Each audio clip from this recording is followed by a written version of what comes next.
Olá, estamos iniciando mais um Bastidores pela TV FIB, canal 14, canal universitário. Hoje, o entrevistado é o professor Fernando Paluan, da Universidade Sagrado Coração, que vai conversar com a gente, e principalmente com relação a coral, música e o aspecto político, que eu acho que é fundamental também. Voltamos já.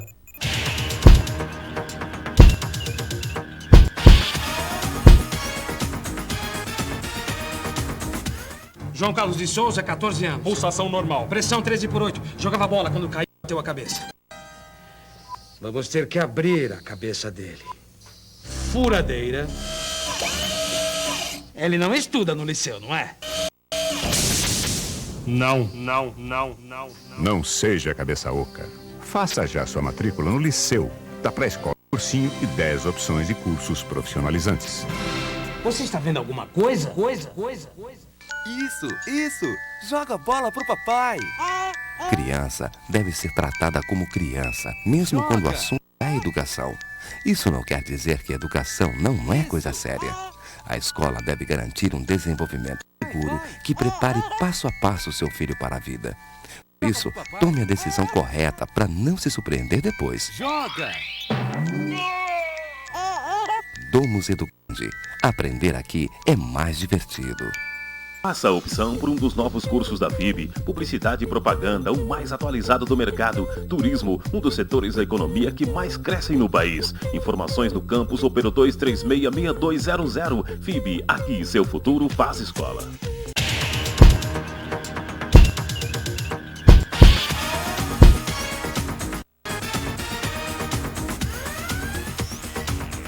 Professor Fernando Paluan, prazer em tê-lo aqui. Daniela Camargo nos acompanha mais uma vez. Primeiro eu gostaria que o senhor colocasse para os telespectadores a formação. Bom, eu tenho 2 formações superiores, uma em instrumento, outra em educação artística com habilitação em música.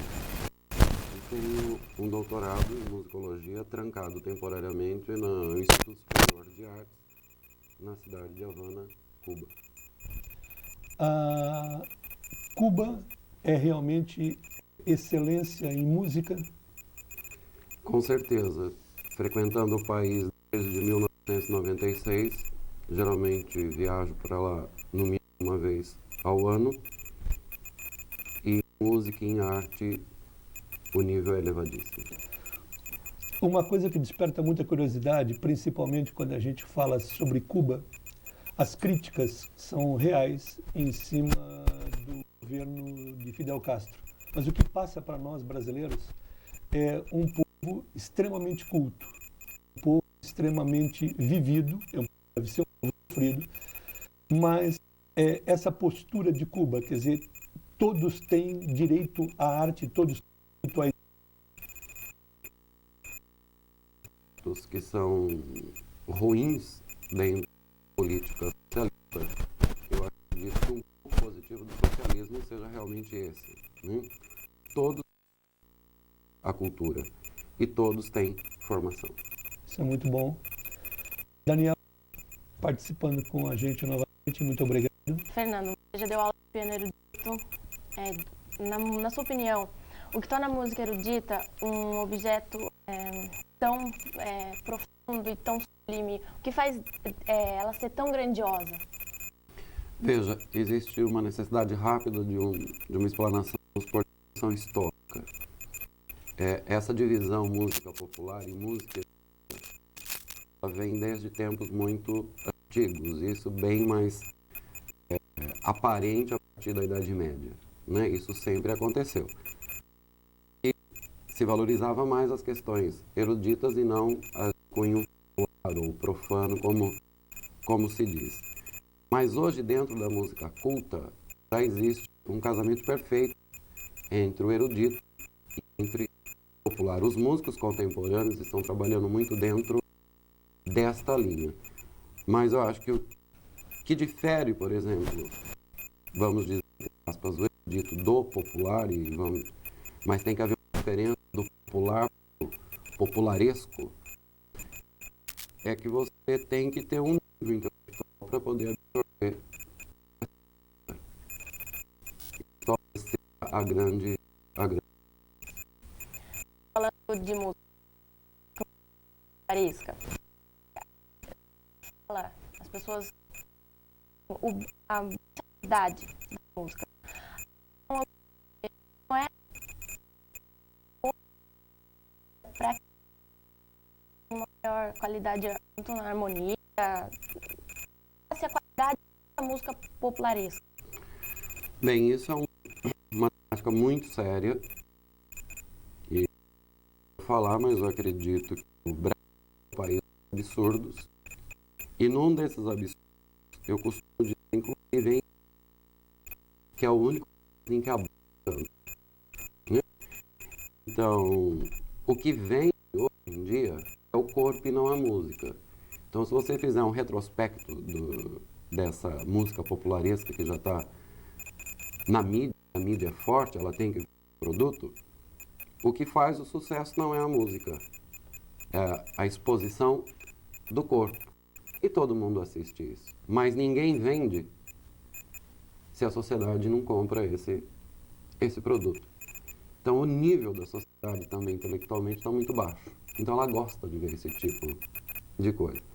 Vamos demorar muito tempo ainda para nivelar essa situação. Me permite uma colocação. Essa postura que o senhor fez com relação ao popular e popularesco, eu concordo com o senhor. Isso seria eco de um processo todo colonialista que o país passou? Ou realmente é uma falta de perspectiva na educação brasileira? Uma falta de perspectiva na educação brasileira. Não sou, como que se diz, totalmente erudito na minha formação. Sim. Como professor universitário, a gente tem que ter uma visão muito abrangente da visão de mundo desse fenômeno do elemento cultural. Sim. Na vida do ser humano.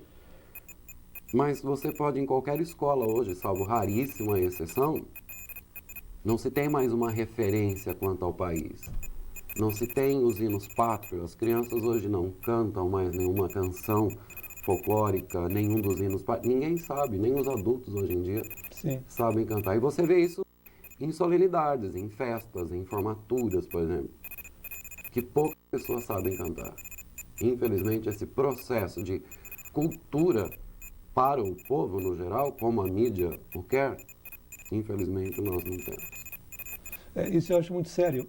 Quando a Daniela falou sobre a presença do senhor no programa, a primeira pergunta que me aguçou foi o seguinte: existem condições de fazer da matéria artística, entenda a matéria artística como coral, a música de maneira geral, uma prática política? Existiria, e se eu não estou, vamos dizer, mal informado, toda a escola da rede estadual, ou mesmo da rede privada, ela tem autonomia para inserir esses elementos de cultura dentro da sua grade curricular. Então, qualquer escola que queira ter um trabalho de arte, ou que envolva teatro, ou que envolva música, ou que envolva dança ou as artes plásticas, é simplesmente reunir-se com a Associação de Pais e Mestres e decidir em que momento essas disciplinas poderiam ser inseridas dentro da escola. Mas sabe o que me passa, professor? É que quando se fala de coral, quando se fala de teatro, quando se fala de cinema, qualquer atividade artística fica muito mais ligado à questão assim: nós vamos abrir, quem quiser faz, quem não quiser não precisa fazer, não existe uma obrigatoriedade. Não existindo obrigatoriedade, naturalmente não seria, nós não estaríamos com maior dificuldade para que a gente pudesse colocar isso, uma política participativa da vida artística? Concordo plenamente, mas na minha ideia não funciona dessa maneira. Funcionaria assim, como uma disciplina de currículo. Sim. Mesmo, curricular. Tudo bem. Em que estaria na sala de aula. Mas não existe o interesse, nem por parte de direções de escola, vamos assim por dizer, porque ainda a arte é considerada uma coisa supérflua. Né? E quando você quer fazer arte que está ao alcance de todos, eu fui professor da rede estadual durante muitos anos, E posso dizer sem problema algum, que eu já cheguei a passar 2 meses sem colocar o pé numa sala de aula para ficar fazendo bandeirinha para a festa junina. Sim. Então, quer dizer, esta colocação de professor de artes como professor que faz tudo, ou como costumo dizer o professor Bombril, também tem que ser modificada. Sim. Quem trabalha com arte tem que ter a música, tem que ter o teatro, tem que ter a plástica, tem que ter a dança, quer dizer, cada profissional na sua área de atuação. Mas, infelizmente, esse processo é muito, muito complicado. Daniela? Bom, nós tivemos a oportunidade de ver o coral, do qual você é regente, o Coral Vectas, uma belíssima apresentação no dia da homenagem Mauro Razzi, grande Mauro Razzi. E eu queria saber qual a maior dificuldade que o regente tem frente a um coro profissional. Eu acho que existem vários níveis de regentes. Né? Tem aqueles regentes que trabalham com o seu coro e ele é simplesmente um aglomerado de pessoas que cantam e não existe uma transposição do regente para o coro. Então você não tem resultados, porque a aprendizagem não acontece quando você só pensa no resultado. Né? Mas nós trabalhamos de uma forma diferenciada. Somos 40, mas somos 40 indivíduos que têm os seus problemas como todo mundo os tem. E o coral, o regente, assim como o coro, forma uma família, na verdade. O problema de um é o problema de todos. E desta forma, o trabalho vem à tona de forma tranquila. A colocação que a Daniela fez, eu achei realmente o coral extraordinário. Tem um detalhe que, como professor de história, eu colocaria para o senhor. Toda quer dizer, 80% ou 90% das músicas são músicas não brasileiras. Isso é falta de peças brasileiras, ou ideal é uma coisa, vamos colocar, nós passamos. O coral é muito criticado. O nível de obras corais, de obras brasileiras, infelizmente, é muito ruim.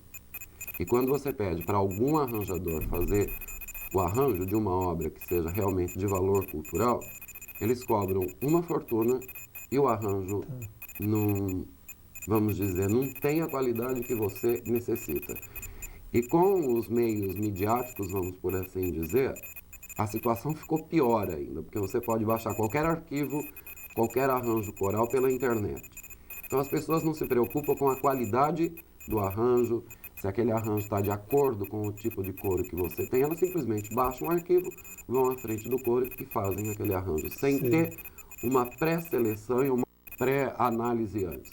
Então, por esse motivo, nós estamos cantando aquilo que é folclórico do país e que sejam bons arranjadores e, antes de tudo, excelentes compositores. Um detalhe que eu acho que é assim, importante para o telespectador, com relação às peças, né? Se a gente assistir um festival de coral, então bate exatamente nessa questão, as peças quase sempre são iguais, né? Quer dizer, os corais cantam sempre as mesmas músicas, concorda? É isso que torna um pouco o encontro de corais cansativo. Exatamente. Porque não muda. Sim. Então, o Coral Veritas da Universidade Sagrado do Coração, do qual eu sou regente, percebendo essa falha, começou a fazer um repertório que ninguém faz. Isso é muito porque bom. É um repertório difícil, se necessita de um grande tipo de ensaio, existem divisas em todas as vozes, e as pessoas falam, mas você não canta brasileiro. Eu falei assim, a gente canta aquilo que tem qualidade. Aquilo que não tem qualidade a gente não canta realmente. Sim. Só que nós já cantamos parte desse repertório que vocês ouviram na homenagem ao Mauro Razzi lá na USC, para pessoas de, vamos dizer, de um nível social muito baixo e que se emocionaram ouvindo o tipo de coro. Então eu acredito que a música tem essa transposição, essa transcendência. Quer dizer, você não precisa cantar uma coisa de nível cultural muito baixo para que a pessoa goste daquele elemento cultural. Sim, isso é importante. Daniela? Bom, o Fernando falou da divisão de vozes. É um lado mais técnico, mas é bom deixar claro. Como é que é feito essa divisão de vozes e como é que o regente seleciona as melhores vozes fazendo testes vocais e como é que é feita essa divisão? Existe uma tessitura que é internacionalizada, mundial, que as vozes femininas têm que atingir e as vozes masculinas têm que atingir. O soprano vai de uma nota mais grave até uma nota mais aguda. Então, não se pode seguir apenas a quantidade de nota. Eu sigo essa tessitura, porém eu me deixo levar pela questão do timbre. Aonde o timbre da pessoa ressoa melhor na sua máscara. E onde ela ressoa é onde você acaba colocando o indivíduo para cantar. Aonde a voz dela sai da melhor maneira natural e não uma coisa forçada ou com aspecto europeu a voz, por assim dizer. Sim, até porque o coral divide a voz masculina e voz feminina. Então, quais são os tipos que nós temos dentro? O mais usual nos coros é soprano, a voz feminina aguda, o contralto, a voz feminina grave, os tenores, vozes masculinas agudas e os baixos, vozes masculinas graves. É isso. Professor, nas aulas de história, eu procuro enfatizar muito a importância de Cuba na América Latina. Tá? A dança cubana é um negócio fascinante, inclusive recentemente faleceu Célia Cruz. A música, a infraestrutura de Cuba. O senhor já esteve lá várias vezes. Uma coisa que me preocupa enquanto cidadão brasileiro, enquanto professor, a hora que Fidel Castro falecer, Cuba cai ou Cuba permanece dessa linha cultural que nós temos aí? É uma incógnita, porque todo mundo lá diz que o sucessor está preparado, que é o irmão dele. Sim, Raul. Mas eu acredito que quando Fidel morrer, ou sei lá, deixar o poder, que é muito difícil, Sim, isso só vai acontecer com a sua morte, Cuba será uma grande confusão. Com certeza. E por que essa grande confusão? Porque são muitos anos, assim, no Sim. Quando cheguei a primeira vez em Cuba, do jeito que eu desci do avião, eu quase que subi num outro para vir de volta ao Brasil. Mas frequentando mais vezes, eu percebi que a história é um pouco diferente. É muito sofrimento, são pessoas de altíssimo nível cultural que trabalham de inteiro. A primeira vez que eu fiquei no alojamento estudantil do governo, em que o nosso porteiro era doutor em química. Sim. Uma pessoa não sobrevive ganhando 7, 12 dólares ao mês. Isso é muito. E tem três moedas no país, né? E isso é complicado. Se com uma moeda já está difícil, imagina. Com 3 moedas. Sem dúvida, sem dúvida. A diferença entre a cultura brasileira e europeia no campo do coral, a área de coral, é muito distante?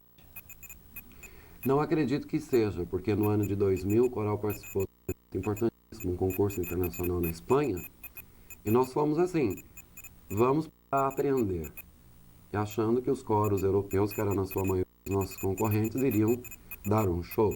Óbvio, existiram coros que realmente deram show, mas 99,99% dos premiados eram todos da América Latina. Beleza. Todos da América Latina, inclusive um dos jornais de maior circulação da Espanha, o título ao final do concurso foi América Latina arrasou. Só um coro europeu que teve uma premiação, que foi um coro da Itália. Os demais, todos da América Latina. Beleza.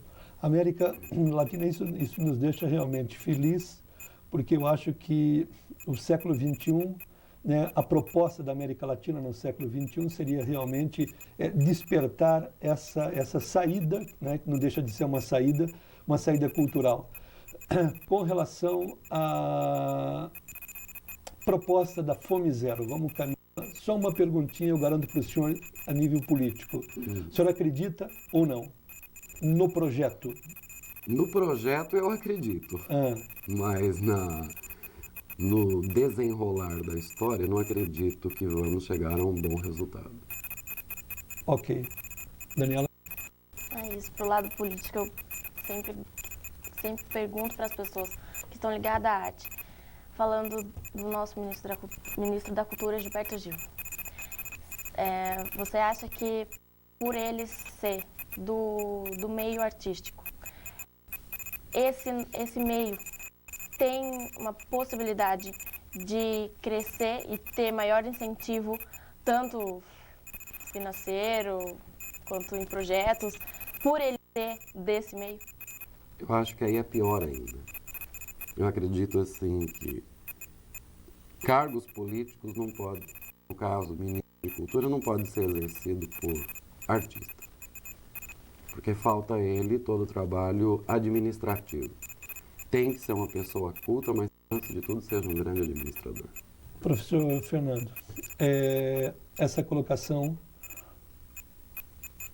sobre administração cultural no Brasil, o senhor não acredita, então, não é uma questão com relação a Gilberto Gil, mas vamos colocar, para enfatizar teatro, enfatizar coral, enfatizar orquestra, seja lá a área que for cultural, é necessário realmente ser um administrador se ele não tiver sensibilidade? No cargo de ministro, eu acredito que tem que ser administrador, porque inclusive ontem eu estava lendo uma reportagem na Folha e que já saiu uma pré-seleção do orçamento para a cultura e não sei quantos milhões eles já estão sabendo que não vão receber.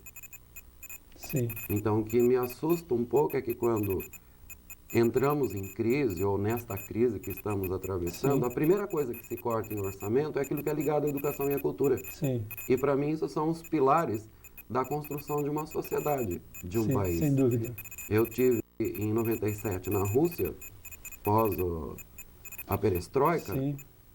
Eles estavam numa situação muito difícil financeiramente, mas assistir a grandes espetáculos de nível erudito, por exemplo, gratuitos para a sociedade. No Brasil a gente não tem isso. Nós não temos. Esse ponto que o senhor toca com relação à Rússia, com relação a Cuba, que são países, Cuba continuando a linha socialista, esses países realmente, vamos colocar, eles deram um banho cultural na civilização ocidental, certo? O Estado é fundamental no sentido de apoiar a arte? Eu acredito que sim, ele deveria ter essa função independente da sua forma de governo. Sua forma de governo. Tá. Com certeza, isso seria fundamental. E a Rússia deixou para nós esse berço cultural extraordinário. A gente chega a pegar a Polônia e quer dizer, todos esses países.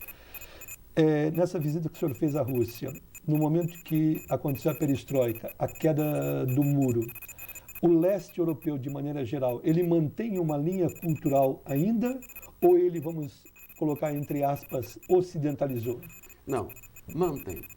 Porque eu não vi em nenhum desses países, sou uma pessoa informada através dos meios de comunicação, todos possíveis e imaginários, que não se perde. Quer dizer, a verba destinada, por exemplo, à cultura, não é porque o país está em crise que nós vamos tirar da cultura e vamos dar para outro setor. Muito bom. Né? Então, nessa questão é muito bonito, porque o país está numa situação, apesar de 97, da perestroika.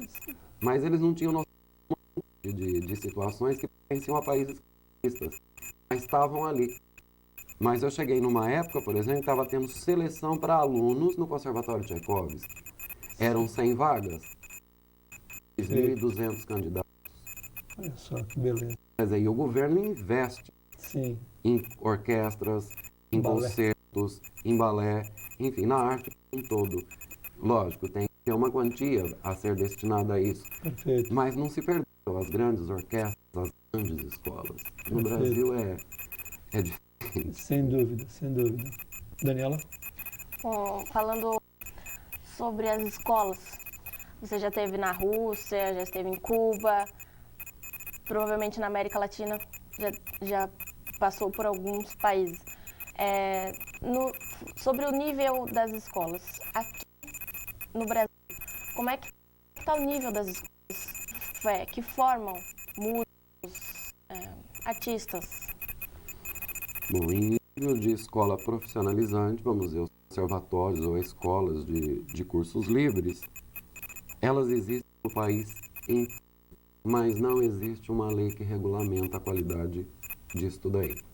Então elas estão ligadas à delegacia de ensino, mas cada um ensina aquilo que quer, cada um tem o seu próprio currículo, enfim, cada um faz o que bem entende. Em algumas, a história funciona perfeitamente, mas em sua maioria não funciona muito bem. Então deveria haver, não digo uma fiscalização, mas uma gestão em cima disso daí, como trabalhar. Porque cada um trabalha o que quer, como quer, da forma que quer. Então fica tudo muito fragmentado e ao final da sua formação não sabe como trabalhar com toda essa fragmentação. Professor, nosso programa está chegando ao fim. Primeiro, muito obrigado. Uma grande aula. Eu gostaria que o senhor colocasse uma mensagem final para o nosso telespectador da TV FIB. A mensagem que eu deixaria para todos é que a arte não é uma coisa supérflua, a arte não é direcionada às pessoas de posse, porque se assim o fosse, eu não seria um músico, e que os músicos que estão em formação, aqueles que têm o seu conhecimento que não acadêmico, devem procurar as universidades, as grandes escolas, para juntar aquilo que ele tem da prática com aquilo que é de acadêmico, para ele ser, em verdade, um artista no geral. Completo. Primeiramente, eu agradeço, Fernando, professor e amigo, a presença aqui no nosso Bastidores e até a próxima. Até a próxima.